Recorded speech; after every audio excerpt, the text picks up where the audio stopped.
Ang konsepto at implikasyon ng produksyon. Hindi lahat ng bagay sa kapaligiran ay maaaring makatugon kaagad sa mga pangangailangan at kagustuhan ng tao. Ang mga pinagkukunang yaman ay mananatiling walang halaga kung hindi mapapakinabangan. At kung minsan ay kailangan pang idaan sa proseso upang mas higit itong mapakinabangan. Sa economics, ang kapakinabangan ng isang bagay ang nagtatakda sa gamit at halaga nito sa tao. Ang kahulugan at proseso ng produksyon. Ang produksyon ay ang proseso ng pagbabagong anyo ng isang produkto upang makalikha ng isang bagong produkto. Ito ang proseso ng pagbabagong anyo ng input upang maging output. Ito ay may iba't ibang yugto. Una ay ang paggawa ng disenyo. Ang disenyo ay tumutukoy sa hugis at anyo ng produkto. Pangalawa ay ang pagbili ng mga hilaw na materyales. Ang hilaw na materyales ay ang input na kung saan kinakailangan bilhin upang makagawa ng output. Ikatlo ay ang pagmamanufaktura. Ito ay ang pagpoproseso ng mga hilaw na materyales upang lumikha ng tapos na produkto. Ang sumunod ay ang pamamahala ng kalidad.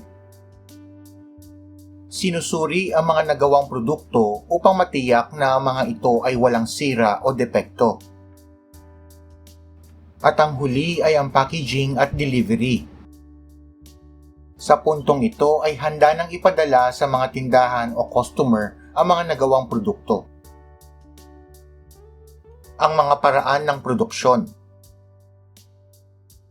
Ang mga pagbabago sa teknolohiya ang naging daan upang mapabilis ang produksyon at sa pagkamit ng produkto at serbisyo na tumutugon sa pangangailangan at kagustuhan ng mga tao. Ang teknolohiya ay tumutukoy sa makabagong pamamaraan sa paglikha ng mga produkto at serbisyo na kailangan ng bansa. Ang isang halimbawa nito ay ang mga makabagong makinarya na ginagamit upang mapabilis ang produksyon tulad ng robotics. Sa panahon ng makabagong teknolohiya ay may mga imbensyon na din ngayon na gumagamit ng robots. Sa kasalukuyan ay may iilan pa lamang na kumpanya sa Pilipinas ang gumagamit ng ganitong teknolohiya. Ang mechanization. Ang mga imbensyon ng mga makinarya noong Rebolusyong Industrial ang nagpasimula ng pagbabago sa paraan ng produksyon, kung saan ang paraan ng paglikha ng produkto ay isinasagawa na ng mga makina imbes na tao. At ang automation. Sa ganitong uri ng produksyon, ang mga manggagawa ang kumokontrol at nagiging tagamasid at tagasuri ng mga trabaho ng mga otomatikong makinarya. Kaya may posibilidad na marami sa mga manggagawa ang mawalan ng trabaho sa hinaharap. Ang mga salik ng produksyon. Ang mga salik ng produksyon ay tumutukoy sa mga sangkap sa paggawa ng isang kalakal, tulad ng lupa, kapital, lakas paggawa, at kakayahang entrepreneur. Hindi mabubuo ang isang kalakal o serbisyo kung mawawala ang isa sa mga ito. Ang lupa bilang salik ng produksyon ay kumakatawan sa anumang pakinabang mula sa kalikasan. Kasama rito ang lahat ng yamang likas sa ibabaw at ilalim nito, pati na ang yamang tubig, yamang mineral at yamang gubat. Hindi tulad ng ibang salik, ang lupa ay may naiibang katangian sapagkat ito ay fixed at immobile.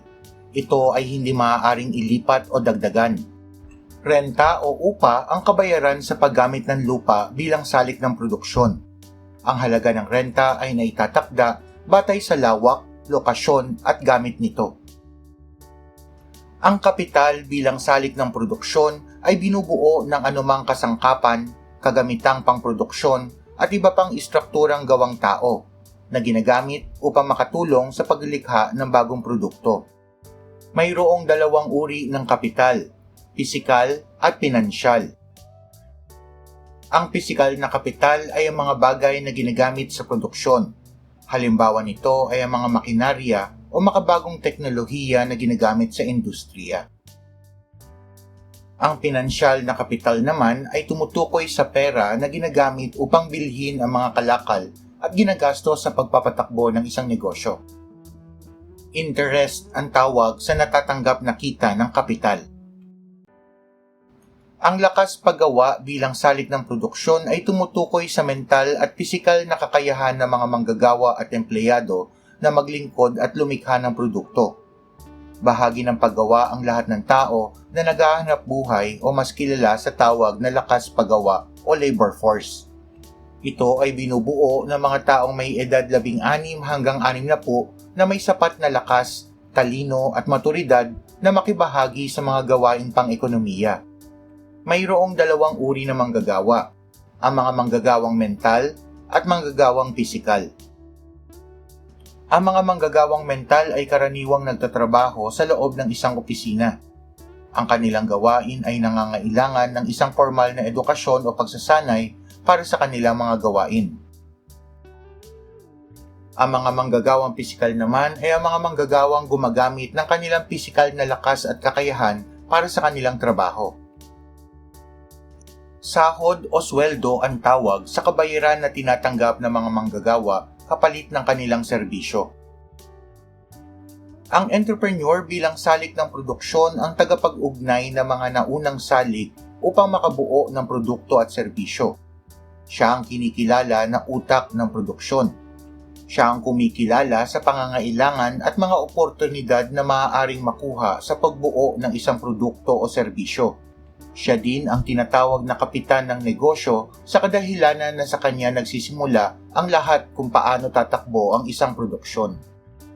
Profit o tubo ang tawag sa kita ng isang entrepreneur. Ang konsepto at implikasyon ng produksyon.